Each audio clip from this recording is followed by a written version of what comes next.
अब कोई भी बच्चा हायर एजुकेशन से वंचित नहीं होगा। जी हाँ, बिल्कुल आप सही सुन रहे हैं और मैं आपको जो कह रहा हूँ ये बिल्कुल सही और सच्ची खबर है। उम्मीद ट्रस्ट लेकर आया है आपके लिए 122 से ज़्यादा टेक्निकल कोर्स, जिसके लिए आपको 1 रुपया भी खर्च नहीं करना होगा। कॉलेज फ़ी के नाम पे अब आपसे 1 रुपया भी उम्मीद ट्रस्ट नहीं लेगा। बस आपको करना है तैयारी अपने बच्चों के मिजाज को। बिहार और झारखंड छोड़ किसी भी अन्य राज्य में आप जाकर हायर एजुकेशन हासिल कर सकते हैं, जो टेक्निकल कोर्स के नाम से जाना जाता है। अगर आप अपने बच्चों को हायर एजुकेशन देना चाहते हैं तो बिल्कुल आप संपर्क कर लीजिए उम्मीद ट्रस्ट के चेयरमैन नवाज शरीफ से, उम्मीद ट्रस्ट के अन्य पदाधिकारियों से। उम्मीद ट्रस्ट लेकर आया है आपके बच्चों के हायर एजुकेशन हासिल करने की उम्मीद बनकर। तो उम्मीद ट्रस्ट एक बेहतर प्लेटफॉर्म है ऐसे बच्चों के लिए जो बड़े शिक्षा को हासिल करना चाहते हैं, हायर एजुकेशन हासिल करना चाहते हैं, लेकिन उनके बीच पैसे आर बन जाती है और ऐसे बच्चे पैसे के अभाव से हायर एजुकेशन हासिल नहीं कर पाते हैं। वैसे बच्चों के लिए, वैसे गार्जियनों के लिए यह उम्मीद ट्रस्ट बिल्कुल वरदान साबित होने वाला है। 100 से ज़्यादा कोर्स नवाज शरीफ लेकर आए हैं उम्मीद ट्रस्ट के माध्यम से आपके शहर दरभंगा में। तो आपके बच्चे ऐसे ऑफ़र, ऐसे मौके को बिल्कुल न गंवाएं और ज़रूर संपर्क करें उम्मीद ट्रस्ट के मेंबरान से। तो वीडियो में बने रहिए और देखिए क्या कुछ कह रहे हैं उम्मीद ट्रस्ट के चेयरमैन नवाज शरीफ, और वीडियो के अंत तक बने रहिए और पूरी तरह से इसको समझिए उम्मीद ट्रस्ट क्या करता है, कैसे करता है यह काम अपने बच्चों के लिए हायर एजुकेशन देने के लिए। तो देखिए वीडियो में क्या कुछ कह रहे हैं नवाज शरीफ। हायर एजुकेशन की स्थिति पर बातचीत कर रहे हैं और यहाँ पर हम लोग ये चाह रहे थे कि जितने भी जनप्रतिनिधि हैं वो आए, ताकि उनके ज़रिए ये मैसेज पूरे समाज को जा सके। और हम लोग के आज यहाँ आने का मकसद सिर्फ ये है कि हम बच्चों को ये बता पाएँ एक ऑर्गेनाइजेशन ऐसी है जो आपके कॉलेज की फीस की रिस्पॉन्सिबिलिटी लेगी। आपको पढ़ना है। हम लोगों के वक्त में ऐसी कोई ऑर्गेनाइजेशन नहीं थी, आज हमारे सीधा नहीं थी, और एक ऐसा प्लेटफॉर्म अब हम लोगों ने तैयार कर लिया। तो मैं थोड़ा आपको बेसिक शुरू से बताता हूँ कि उम्मीद ट्रस्ट क्या करता है। उम्मीद ट्रस्ट का बेसिक काम है हायर एजुकेशन में फाइनेंशियली वीक बच्चों को हेल्प करना।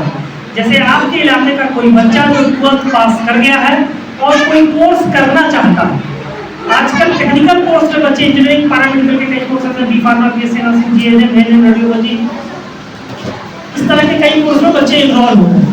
अगर कोई भी बच्चा करना चाहता है किसी भी टेक्निकल कोर्स को, तो सबसे पहले बच्चा और उसके पिता ये बैठकर रात में सोचते हैं कि इस कोर्स को करने में खर्च कितना हो जाएगा, अखराजात क्या आएंगे, कितना खर्च हो जाएगा बच्चा पढ़ाने में। तो सबसे पहले सोचते हैं कि अगर बच्चा कहीं भी रहेगा तो रहने खाने का खर्च आज के वक्त में अगर बच्चा किसी 200 रुपया पर डे खर्च कर देगा, 200 रुपया पर डे के हिसाब से 6000 रुपये का महीना बच्चा रहकर खा जाएगा।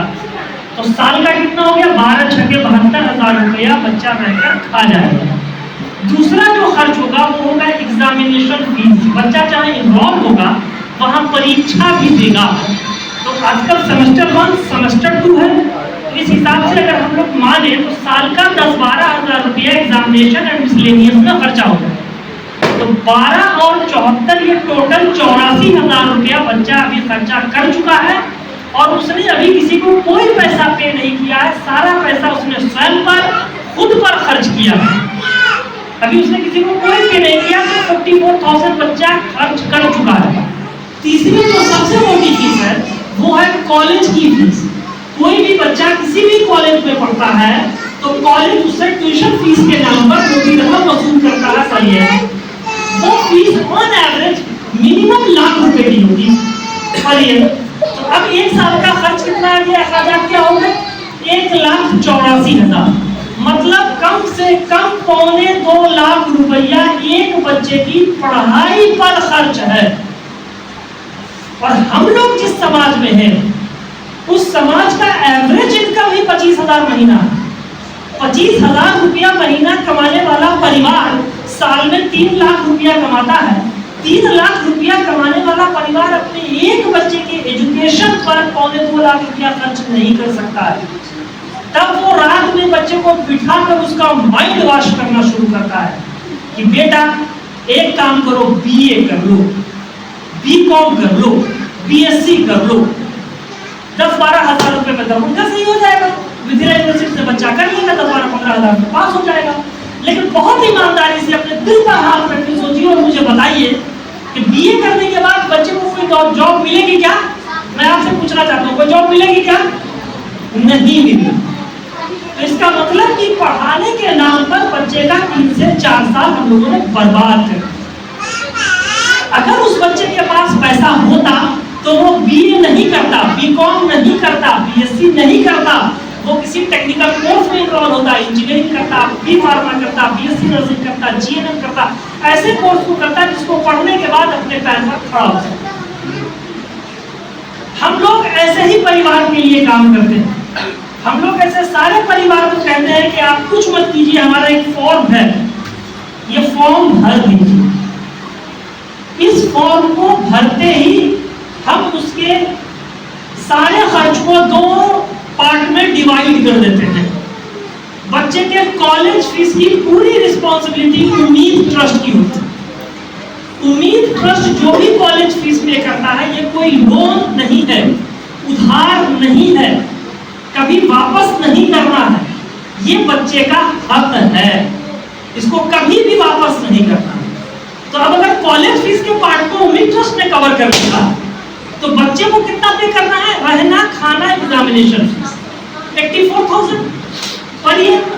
अब मुझे बताइए कि जो परिवार 3 लाख रुपया महीना साल का कमाता है, वो एक बच्चे पर 84-85 हजार रुपये तो खर्च कर ही सकता है। वो बच्चा पढ़ा लेगा और उसका बच्चा पढ़कर कामयाब हो जाएगा, क्योंकि विदाउट एजुकेशन आप अपनी नस्लों की पीढ़ियों को नहीं सुधार सकते। पढ़ना होगा। कुरान में भी अल्लाह ने कहा इक़रा बिस्मि रब्बिक, पढ़ने का, जबकि अल्लाह को पता था कि नबी पढ़े लिखे नहीं है। अल्लाह कह सकते थे बोलो, लड़का पढ़ो, कीमत समझाइए एजुकेशन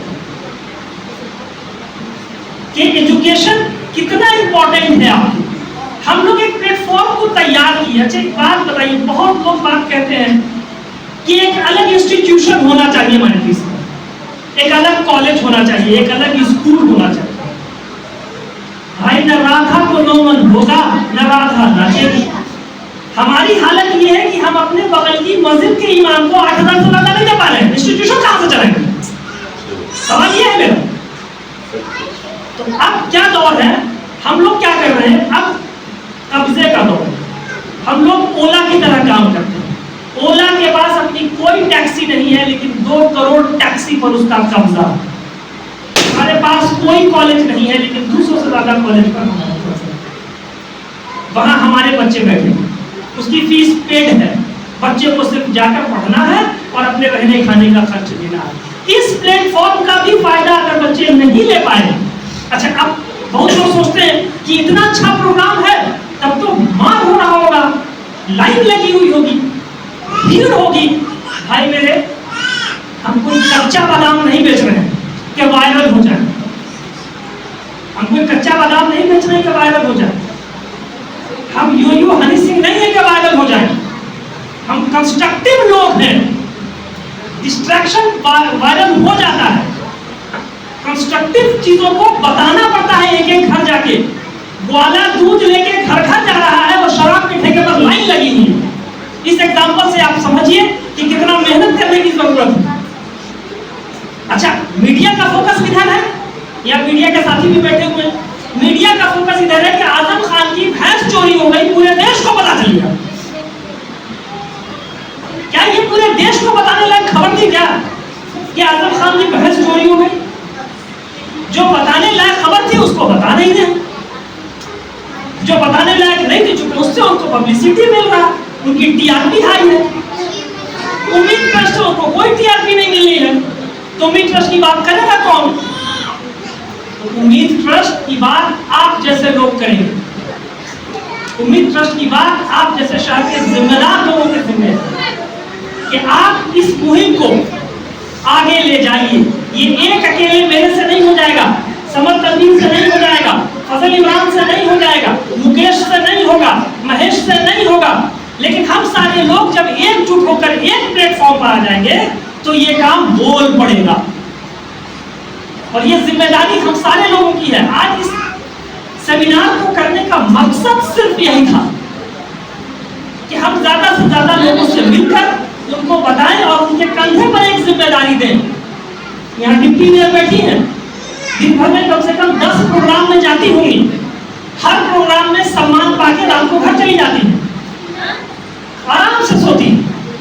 अगर डिप्टी मेयर ये जिम्मा ले ले कि यार मैं इस शहर की डिप्टी मेयर हूँ और ये मेरी जिम्मेदारी है कि मेरे शहर का कोई भी बच्चा हायर एजुकेशन से वंचित नहीं रहे। आपको मुसलमानों की स्थिति हायर एजुकेशन में बताने आया हूँ। अपनी आंखें खोलिए और अगर अब नहीं जागे तो फिर नहीं जाग पाइएगा, सुला दिए जाइए। 6000 मुस्लिम बच्चों में से सिर्फ एक बच्चा ऐसा है जो दूसरे शहर में माइग्रेट करता है पढ़ने के लिए।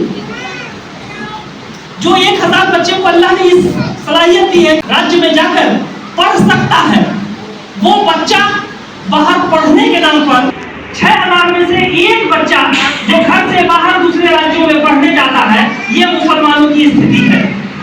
अब जो एक बच्चा बाहर गया है वो ये भूल चुका है कि मैं 6000 में से एक बच्चा हूँ जिसके कंधे पर 5999 बच्चों की जिम्मेदारी है कि मैं कुछ ऐसा करूँ कि वो बच्चे नहीं पढ़ने आए। वो मस्त हो चुका है, पिक्चर देख रहा है, सिनेमा देख रहा है, घूम रहा है। तो ये जिम्मेदारी हम सारे लोगों को लेनी होगी कि हम एक एक दरवाजे जाकर बताएं कि ये ट्रस्ट है। क्या तुमने इसके बारे में सुना है?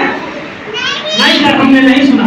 सुनोगे कहां से बाबू? कोई कुछ बोल ही नहीं रहा है, कोई बोलेगा तो सुनोगे।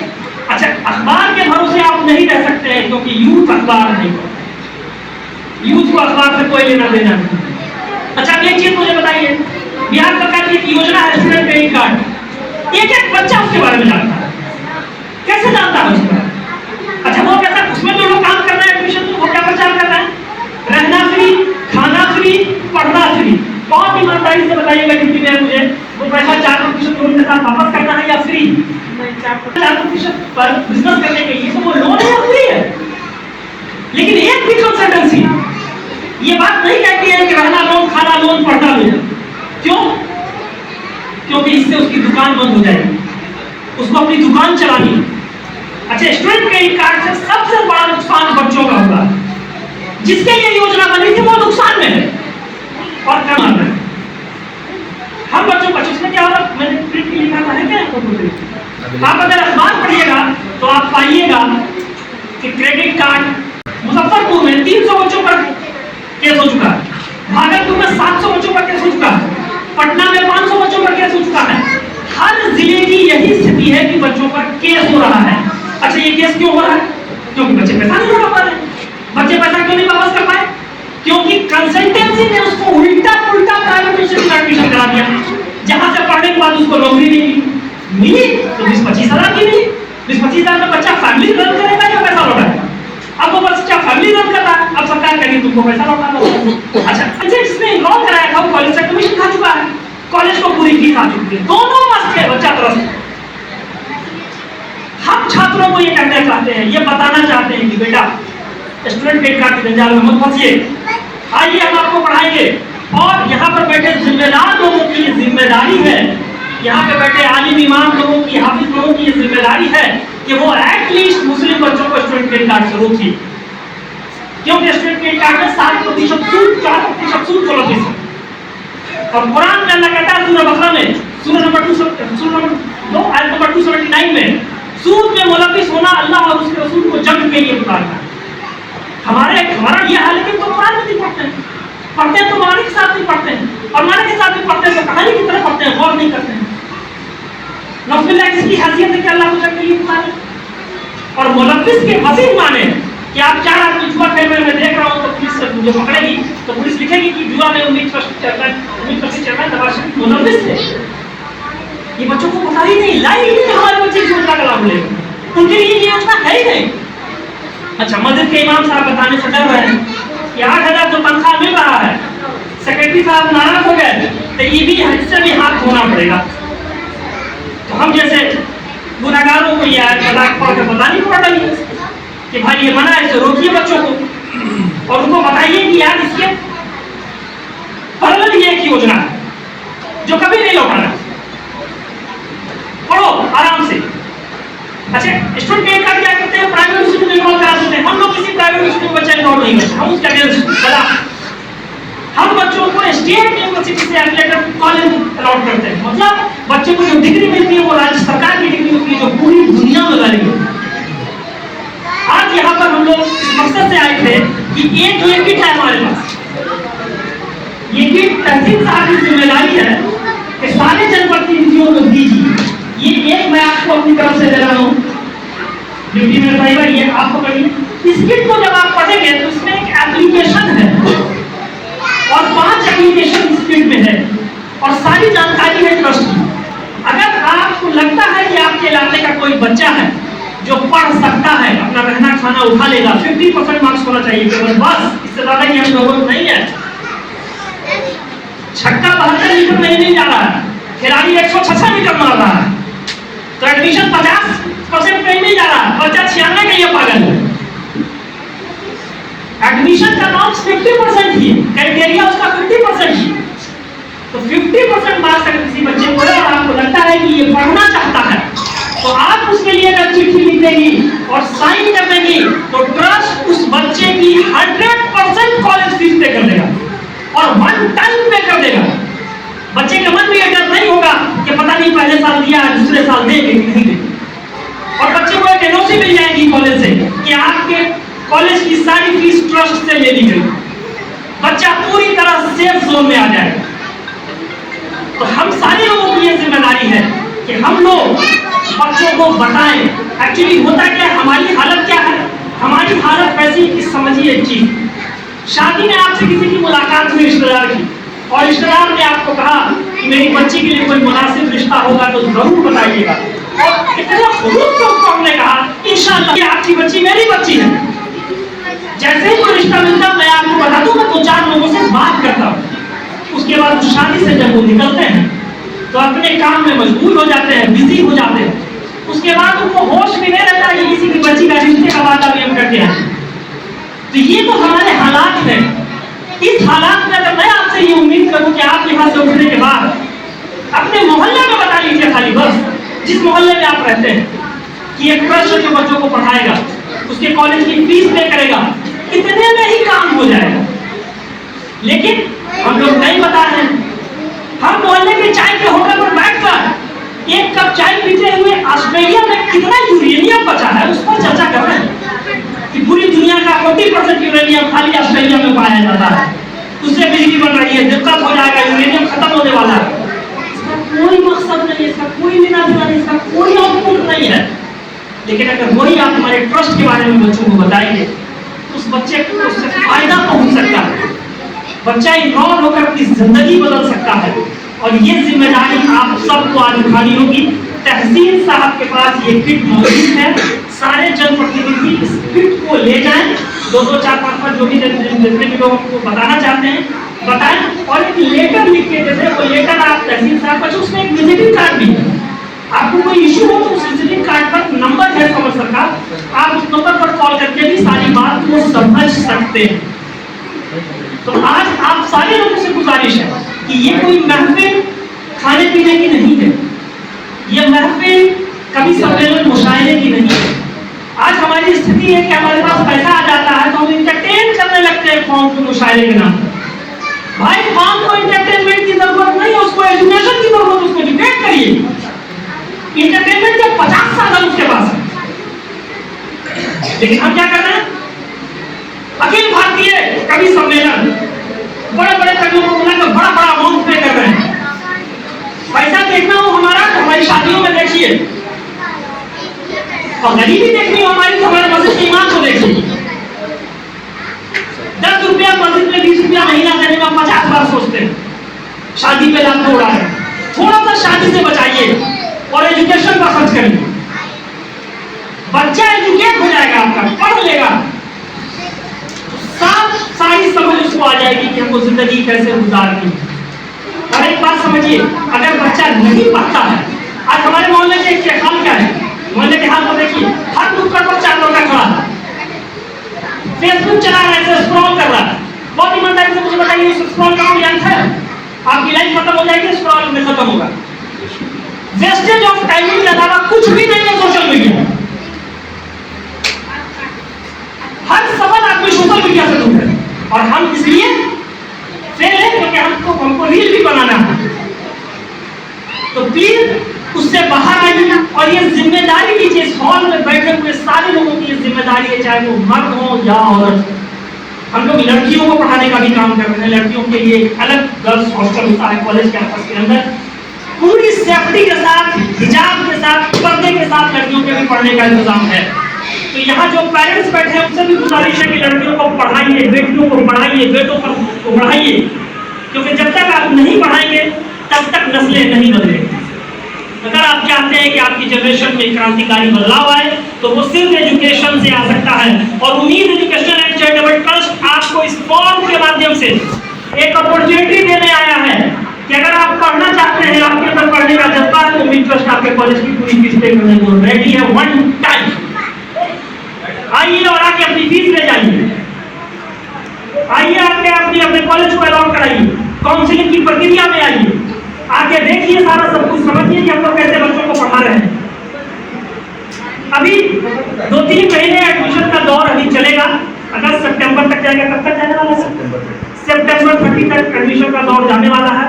हम लोग व्हाइट कुर्ता मार के, बेहतरीन कोट पैंट पहन के समाज में चल रहे हैं और अपने आप को क्या बता रहे हैं? हम समाज सेवी हैं। हर दूसरा आदमी अपने आप को कह रहा है सोशल वर्कर, उसके बाद भी समाज दर्द में जा रहा है। बहुत अफसोस का बात है, आप कैसे वर्कर हैं? समाज की उन्नति नहीं हो रही, क्योंकि हर आदमी सोशल वर्क सिर्फ अपने फायदे के लिए कर रहा है। एक ऐसा मंच तैयार है, ये डॉक्टर साहब है, इनकी भी जिम्मेदारी है कि 2-4-10 लोगों से मिलकर ये बताएं कि यार एक ट्रस्ट है जो बच्चों को पढ़ाता है, एजुकेशन पर काम करने की जरूरत है। मैं यहाँ आपको जगाने आया हूँ, आप जाग जाएंगे तो मुझे पता है कि मेरे कौम की हालत बदल सकती है। और ये सिर्फ मेरे कौम के लिए नहीं है, ये सारे बच्चों के लिए है। लेकिन क्योंकि यहाँ पे मेरे कौम के लोग ज्यादा हैं और ये सोए हुई कौम है, इसको जगाने आया हूँ आज मैं। आज आप अगर एजुकेशन का इम्पोर्टेंस नहीं समझेंगे तो नस्लें बर्बाद हो जाएंगी, और हो रही हैं। आज नशे में सबसे ज्यादा आप चोरी किसी भी मुस्लिम मोहल्ले में पुलिस आ जाती है, यहीं से किसी ने की होगी। सोचिए हम कहां से चले थे, कहां पहुंच गए। हर फील्ड में हम गिरे ही हैं, उठे नहीं हैं। आज जुमा में मस्जिद में खूब भीड़ हो रही है, जोहर में 4 आदमी ने नसीब है। क्यों? क्योंकि जुमे का इंपॉर्टेंस है, यहाँ के लोग आए, बाकी का नहीं है तो नहीं आ रहे। उसी तरह से सोशल मीडिया का इंपॉर्टेंस है, सोशल मीडिया पर दूसरा बच्चा, अड्डेबाजी का इंपॉर्टेंस है, वहां मजा आ रहा है, इस काम में मजा नहीं आ रहा, ये बताने में कुछ फायदा नहीं हो रहा, कुछ मिल नहीं रहा, कुछ पैसा आ नहीं रहा, तो क्यों बताना? आपका अजीब बात बताइए, आप साबुन खरीदते हैं तो लोगों को बताते हैं बड़ा अच्छा साबुन है, इस्तेमाल करो, और ये नहीं बताना चाह रहे हैं ये ट्रस्ट जो बच्चों को पढ़ाएगा। यहाँ जो इमाम साहब बैठे हैं या जिनको भी जुमे में खुतबे का मौका मिलता है, प्लीज जुमे में तकलीफ कीजिए, हमारे ट्रस्ट के बारे में कुछ मत कहिए, खाली इतना बता दीजिए कि एजुकेशन इस्लाम के बारे में, इस्लाम एजुकेशन के बारे में क्या कहता है, और लास्ट में कह दीजिए कि अगर कोई बच्चा पढ़ना चाहता है तो एक ट्रस्ट हो, ट्रस्ट बच्चों को पढ़ाने का काम करेगा। आपके शहर में तहसील साहब को, आपको एक बार तहसील साहब के लिए ताली बजा दीजिए दोस्त से। और मैं दावे के साथ आपको कह रहा हूँ, तहसील साहब को चवन्नी नहीं मिल रही है इस काम के लिए। इस प्रोग्राम को कराने में उनका ही खर्चा हुआ है, 2 रुपए की इनकम नहीं है तहसील साहब को इस काम से। लेकिन एक फिक्र है कि नवाज साहब जब आए थे, मैंने उनसे कहा कि नवाज साहब अगर 150 बच्चा में पढ़ा लेंगे तो समझेंगे हम कामयाब हैं। कुछ तो किया, और फिर सत्ता है आपके जरिए से जिसको मिलेगा, जब तक उसको फायदा उठाता रहेगा आपको नहीं मिलती रहेगी। हम तो किसी स्तर पर सोचना ही नहीं चाहते, बात ही नहीं करना चाहते हैं। हमको लगता है सुबह उठे, खा पी लिया, अपना काम धंधा कर लिया, आराम से सो गए, वाह कोई दिक्कत नहीं। ये जिंदगी नहीं है। बताइए, एक मौका है ये। अच्छा, ये मौका आपको कोई दूसरा नहीं देगा। ये मौका आपको दूसरा नहीं देगा, हम देने को तैयार हैं। मेरे साथ खड़े हो जाइए, तहसील साहब के साथ खड़े हो जाइए। तो तहसील साहब को अपने मोहल्ले में बुलाइए और बोलिए कि तहसील साहब एक दिन 2 घंटे का वक्त दीजिए मोहल्ले में, हम आपको पूरा मोहल्ला घुमाएंगे और बच्चों से मिलाएंगे। ज़हन साजी करनी पड़ेगी बच्चों की, काउंसलिंग करनी पड़ेगी बच्चों को बताना पड़ेगा, तब होगा। हम लोग दूध वाले हैं, हमको घर घर जाना है, हम शराब नहीं बेच रहे कि हमारे ठेके पर भीड़ है, हमको घर घर जाना पड़ेगा। हम जाएंगे, अगर हम ये हिचक जाए कि वहां घर घर जाए किसी के, मेरी क्या इज्जत रहेगी? तो इस्लाम आप तक नहीं पहुंचता। अगर ये बात मुसलमान सोच लेते कि हम घर घर जाए, मेरी क्या इज्जत रहेगी, तो आज हम सब कुछ और हो सकते थे। कुर्बानी देनी पड़ेगी मेरे भाई। तहसील साहब एक बेहतरीन प्लेटफॉर्म दरभंगा के लोगों के लिए सेट कर चुके हैं और बिना किसी लालच के, बिना किसी प्रॉफिट के, अपनी जेब से पैसा लगा के खिदमत करने का जज्बा रखते हैं तहसील साहब। एक बार तहसील साहब को जोरदार ताली बजाइए। तहसील साहब हमारे काम से 5 रुपया भी नहीं कमा रहे हैं, बट एक जज्बा है कि मेरे वालिद भी सामाजिक आदमी है, हम लोग भी सामाजिक आदमी हैं। 150 भी बच्चा पढ़ा लेंगे तो समझेंगे कि जिंदगी में कुछ कर लिया है। बाकी को खाने पकाने के लिए अल्लाह ने माशाल्लाह सरकारी नौकरी दी है, स्कूल चल रहा है, सारी चीजें चल रही है। ये खिदमत का काम है और खिदमत सबकी जिम्मेदारी है, किसी एक की जिम्मेदारी नहीं है। ये डिप्टी मेयर है, इनकी जिम्मेदारी है कि आपका शहर साफ रहे, लेकिन आपकी भी उतनी ही जिम्मेदारी है कि अपने शहर को साफ रखें, आप गंदगी न फैलाएं। तो जब दोनों मिलकर जिम्मेदारी निभाइएगा तो दरभंगा जैसा शहर चकाचक हो सकता है। लेकिन यहाँ जिम्मेदारी सिर्फ एक तरफ से निभाई जा रही है, कहीं कचरा तो उठा देना। आप भी नहीं सोच रहे कि आप गंदगी नहीं करें। आपने कब सड़क से एक बोतल उठा के डस्टबिन में डाला? मुझे कहीं नहीं माना इसे, एक नहीं डाला आपने। सवाल 50 कर दीजिएगा, अगर 5 मिनट काम में देरी हो जाएगा। हमारा मिजाज ये बन चुका है, इसको बदलना होगा, इसको बदल के कंस्ट्रक्शन की तरफ ले जाना होगा, तब जाके ये यूथ, ये नस्लें आपको कुछ फायदा भरता पाएंगी, वरना आज बेटा बाप की बात नहीं सुन। तो समझना होगा हम सारे लोगों को। तो आज हम लोग यहाँ पर एक ये कम से कम अहद कर ले कि नहीं, इस मजलिस से उठने के बाद हम अपने मोहल्ले में तहसील साहब को 2 घंटा घुमाएंगे किसी दिन और वहाँ बच्चों से मिलाएंगे। क्या ये पॉसिबल है? ये हम लोग कर सकते हैं? क्या हम लोग ये कर सकते हैं कि तहसील साहब को 2 घंटा मोहल्ले में घुमा के बच्चों से मिला दें? अगर आपने इतना कर लिया तो मैं आपको बता दूं, बाखुदा ये मुहिम सफल हो जाएगी। बस ये काम आपको कर लेना है। तो कल से इस काम पर लगिए। तहसील साहब से आइए, उनसे वक्त मांगिए, उनके वालिद से वक्त मांगिए और कहिए कि आप मेरे साथ चलिए, मेरे मोहल्ले आइए, हम आपको 10, 12, 15, 20 बच्चों से मिलाते हैं और मिला कर बच्चों को ये प्रोग्राम बताना होगा।